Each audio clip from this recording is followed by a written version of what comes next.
Sushmita that I had to pay for anything. She paid for everything. I was like a kept boy. Being called a gold digger. You can call me anything you want.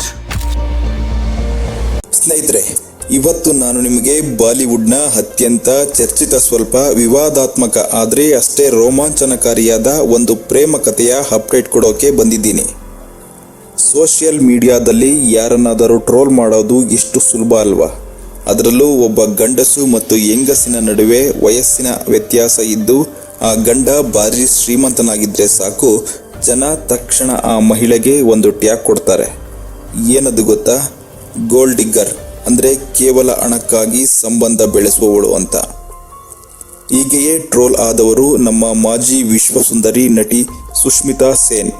ಸುಮಾರು 4 ವರ್ಷಗಳ ಹಿಂದೆ IPL ಮಾಜಿ ಅಧ್ಯಕ್ಷ ಉದ್ಯಮಿ ಲಲಿತ್ ಮೋದಿ ಜೊತೆ ಸುಷ್ಮಿತಾ ಹೆಸರು ಕೇಳಿ ಬಂದಾಗ ಇಂಟರ್ನೆಟ್ನಲ್ಲಿ ದೊಡ್ಡ ಚಂಡಮಾರುತವೇ ಎದ್ದಿತ್ತು.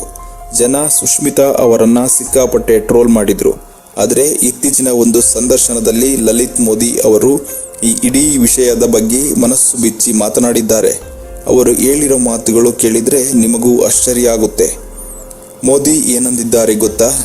ಆಕೆ ಚಿನ್ನ ಅಗೆಯುವವಳಲ್ಲ, ನಾನೇ ವಜ್ರ ಅಗೆಯುವವನು. ಬನ್ನಿ ಇವತ್ತಿನ ಎಪಿಸೋಡ್ನಲ್ಲಿ ಲಲಿತ್ ಮೋದಿ ಬಿಚ್ಚಿಟ್ಟ ಆ ಇಂಟ್ರೆಸ್ಟಿಂಗ್ ಸತ್ಯಗಳೇನು ಅಂತ ಡೀಟೇಲ್ ಆಗಿ ತಿಳಿದುಕೊಳ್ಳೋಣ. ಹೌದು ಸ್ನೇಹಿತರೆ, ಲಲಿತ್ ಮೋದಿ ಇತ್ತೀಚಿನ ಇಂಟರ್ವ್ಯೂನಲ್ಲಿ ಸುಷ್ಮಿತಾ ಸೇನ್ ಅವರನ್ನು ತುಂಬ ಹೆಮ್ಮೆಯಿಂದ ಸಮರ್ಥಿಸಿಕೊಂಡಿದ್ದಾರೆ. ಅವರು ಹೇಳ್ತಾರೆ, ನಮ್ಮ ನಡುವಿನ ಸಂಬಂಧ ಎಂದಿಗೂ ಹಣದ ಸುತ್ತ ಇರಲಿಲ್ಲ. ಸುಷ್ಮಿತಾ ಸ್ವಾವಲಂಬಿ, ತುಂಬ ಸ್ವಾಭಿಮಾನಿ ಮತ್ತು ಅಷ್ಟೇ ಶ್ರೀಮಂತ ಮಹಿಳೆ. ಆಕೆ ಎಂದಿಗೂ ಹಣದ ಹಿಂದೆ ಬಿದ್ದವಳಲ್ಲ ಅಂತ ಬಿಚ್ಚು ಮನಸ್ಸಿನಿಂದ ಒಪ್ಪಿಕೊಂಡಿದ್ದಾರೆ. ಇನ್ನು ಒಂದು ಹೆಜ್ಜೆ ಮುಂದೆ ಹೋಗಿ ಲಲಿತ್ ಮೋದಿ ತಮ್ಮನ್ನು ತಾವು ಏನು ಅಂತ ಕರೆದುಕೊಂಡಿದ್ದಾರೆ ಗೊತ್ತಾ? ನಾನು ಸುಷ್ಮಿತಾ ಜೊತೆ ಇದ್ದಾಗ ಒಂಥರ ಅವಲಂಬಿತ ಬಾಯ್ ಫ್ರೆಂಡ್ ಥರ ಇದ್ದೆ ಅಂತ ನಗುತ್ತಾ ಹೇಳಿದ್ದಾರೆ. ನಂಬೋಕೆ ಕಷ್ಟ ಅಲ್ವಾ? ಭಾರತದ ಬಿಲಿಯನಿಯರ್ ಉದ್ಯಮಿ ತಾನು ಡಿಪೆಂಡೆಂಟ್ ಬಾಯ್ ಫ್ರೆಂಡ್ ಆಗಿದ್ದೆ ಅಂತ ಹೇಳ್ತಿರೋದು. ಅದಕ್ಕೆ ಅವರು ಕಾರಣನೂ ಕೊಟ್ಟಿದ್ದಾರೆ. ಸುಷ್ಮಿತಾ ತುಂಬ ಸುಂದರಿ ಮಾತ್ರವಲ್ಲ, ತುಂಬ ತಲೆಮಟ್ಟ ಇರುವ ಮಹಿಳೆ.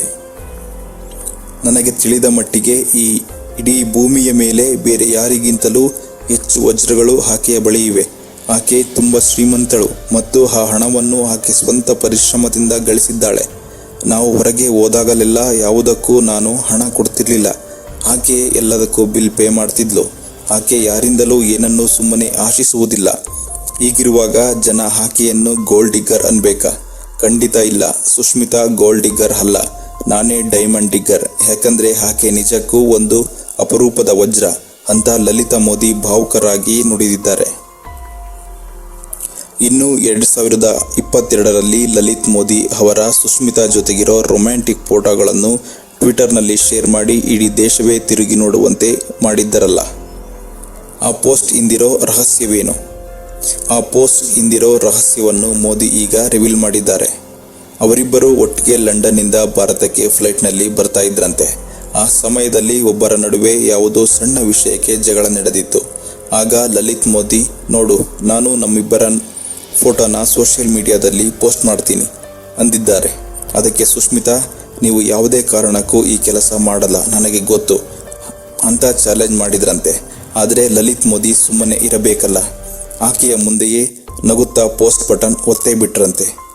ಮೋದಿ ಹೇಳ್ತಾರೆ, ನಾವು ಫ್ಲೈಟ್ನಿಂದ ಕೆಳಗೆ ಇಳಿಯುವಷ್ಟರಲ್ಲಿ ಆ ಸುದ್ದಿ ಇಡೀ ದೇಶದಲ್ಲಿ ಕಾಳ್ಗಿಚ್ಚಿನಂತೆ ಹರಡಿತ್ತು.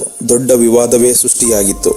ಆದರೆ ಸುಷ್ಮಿತಾ ನನಗೆ ಆ ಪೋಸ್ಟ್ ಡಿಲೀಟ್ ಮಾಡು ಅಂತ ಯಾವತ್ತೂ ಹೇಳಲಿಲ್ಲ. ನಾನು ಹಾಗೆ ಯೋಚಿಸಲೂ ಇಲ್ಲ. ಇವತ್ತಿಗೂ ಸಾರ್ವಜನಿಕವಾಗಿ ಆ ಪೋಸ್ಟ್ ಹಾಕಿದ್ದಕ್ಕೆ ನನಗೆ ಯಾವುದೇ ವಿಷಾದವಿಲ್ಲ. ನಮಗಿಬ್ಬರಿಗೂ ಒಂದು ಸುಂದರವಾದ ಕತೆ ಇತ್ತು. ಆ ನೆನಪುಗಳು ನನಗೆ ಯಾವತ್ತೂ ವಿಶೇಷ ಅಂತ ಹಳೆಯ ದಿನಗಳನ್ನು ನೆನಪಿಸಿಕೊಂಡಿದ್ದಾರೆ. ಪ್ರಸ್ತುತ ಅವರಿಬ್ಬರು ಜೊತೆಯಾಗಿ ಇಲ್ಲದೇ ಇರಬಹುದು, ದೂರದ ತೊಂದರೆಗಳಿಂದಾಗಿ. ಅಂದರೆ ಸುಷ್ಮಿತಾ ಕೆರಿಯರ್ ಇಂಡಿಯಾದಲ್ಲಿದ್ದಾರೆ, ಮೋದಿ ಲಂಡನ್ನಲ್ಲಿದ್ದಾರೆ.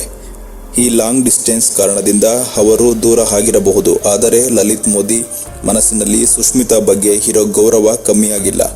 ಅವರು ಹೇಳ್ತಾರೆ, ಸುಷ್ಮಿತಾ ನನ್ನ ಜೀವನದ ಅತ್ಯಂತ ವಿಶೇಷ ವ್ಯಕ್ತಿ. ನಾನು ಒಬ್ಬ ಉತ್ತಮ ಮತ್ತು ಪ್ರಬುದ್ಧ ಮನುಷ್ಯನಾಗಲು ಅವರು ಸಹಾಯ ಮಾಡಿದ್ದಾರೆ. ಇವತ್ತಿಗೂ ಅವರು ನನಗೆ ತುಂಬ ಒಳ್ಳೆಯ ಸ್ನೇಹಿತೆ. ಎಲ್ಲದಕ್ಕಿಂತ ಹೆಚ್ಚಾಗಿ ಇಬ್ಬರು ಹೆಣ್ಣು ಮಕ್ಕಳಾದ ರೇನಿ ಮತ್ತು ಅಲಿಸಾಗೆ ಅವರು ಒಬ್ಬರೇ ತಾಯಿಯಾಗಿ ಬೆಳೆಸುತ್ತಿರೋ ರೀತಿ ನಿಜಕ್ಕೂ ಅದ್ಭುತ ಅವರಿಗೆ ನನ್ನ ಕಡೆಯಿಂದ ಆಲ್ ದಿ ಬೆಸ್ಟ್ ಅಂತ ಮಾತು ಮುಗಿಸಿದ್ದಾರೆ.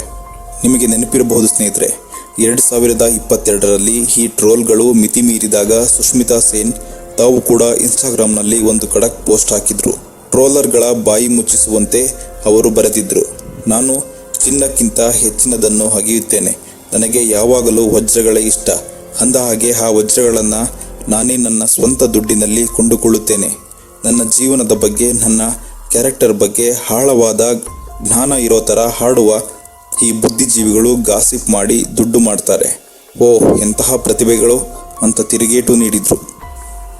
ಸ್ನೇಹಿತರೆ, ಈ ಇಡೀ ಕಥೆಯನ್ನು ಲಲಿತ್ ಮೋದಿ ಅವರ ಇತ್ತೀಚಿನ ಸಂದರ್ಶನವನ್ನು ನೋಡಿದಾಗ ನಮ್ಮ ಮನಸ್ಸಲ್ಲಿ ಕೆಲವು ಗಂಭೀರವಾದ ಪ್ರಶ್ನೆಗಳು ಮೂಡುವುದು ಸಹಜ.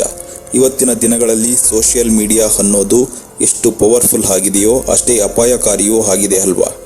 ಯಾರೋ ಇಬ್ಬರ ವ್ಯಕ್ತಿಗಳು ಪರಸ್ಪರ ಇಷ್ಟಪಟ್ಟು ಜೊತೆಗಿದ್ದಾರೆ ಅಂದ ತಕ್ಷಣ ಅವರ ಹಿನ್ನೆಲೆ ಏನು, ಅವರ ಜೀವನದ ಕಥೆ ಏನು ಅಂತ ತಿಳಿಯದೆ ಕೇವಲ ಒಂದು ಫೋಟೋ ನೋಡಿ ಅವರ ಕ್ಯಾರೆಕ್ಟರ್ ಸರ್ಟಿಫಿಕೇಟ್ ಕೊಟ್ಟು ಬಿಡುವುದು ಇತ್ತೀಚಿನ ದಿನಗಳಲ್ಲಿ ಒಂದು ಟ್ರೆಂಡ್ ಆಗಿಬಿಟ್ಟಿದೆ.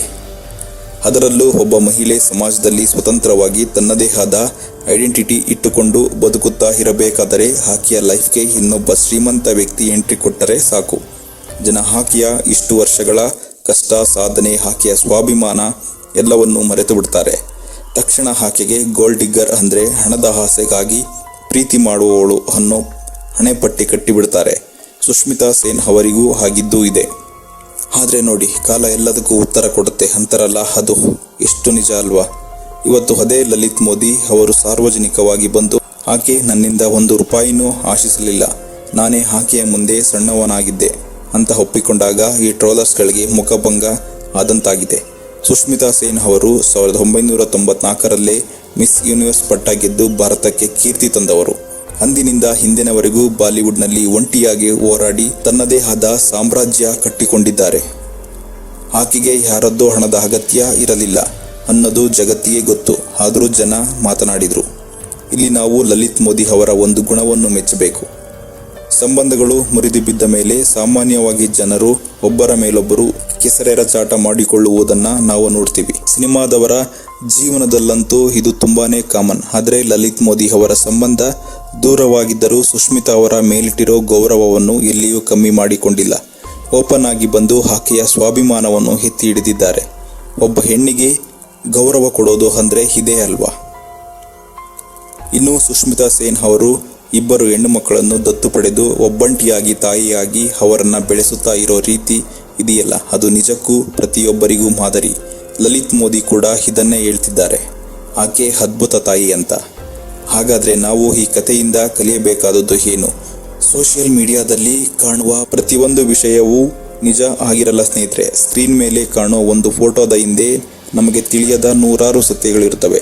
ಯಾರೋ ಕಮೆಂಟ್ ಬಾಕ್ಸ್ನಲ್ಲಿ ಏನೋ ಬರೆದರು ಅಂತ ನಾವು ಕೂಡ ಅದನ್ನೇ ನಂಬಿ ಬೇರೆಯವರ ವೈಯಕ್ತಿಕ ಜೀವನದ ಬಗ್ಗೆ ಹಗುರವಾಗಿ ಮಾತನಾಡಬಾರದು. ಹೆಣ್ಣಾಗಲಿ ಗಂಡಾಗಲಿ ಅವರವರ ಜೀವನದ ನಿರ್ಧಾರಗಳನ್ನು ತೆಗೆದುಕೊಳ್ಳುವ ಸಂಪೂರ್ಣ ಹಕ್ಕು ಅವರಿಗೆ ಇರುತ್ತೆ. ಯಾರೋ ಇಬ್ಬರು ಪ್ರೀತಿಸಿದರೆ ಅಥವಾ ದೂರ ಆದರೆ ಅವರಿಂದ ನಮಗೇನು ನಷ್ಟ? ನಾವು ಕೇವಲ ಗಾಸಿಪ್ಗಳನ್ನು ನೋಡಿ ಮಜಾ ತಗೋಬೇಕಾ ಅಥವಾ ಒಬ್ಬ ವ್ಯಕ್ತಿಯ ಸ್ವಾಭಿಮಾನಕ್ಕೆ ಬೆಲೆ ಕೊಡಬೇಕಾ? ನೀವೇ ಯೋಚನೆ ಮಾಡಿ.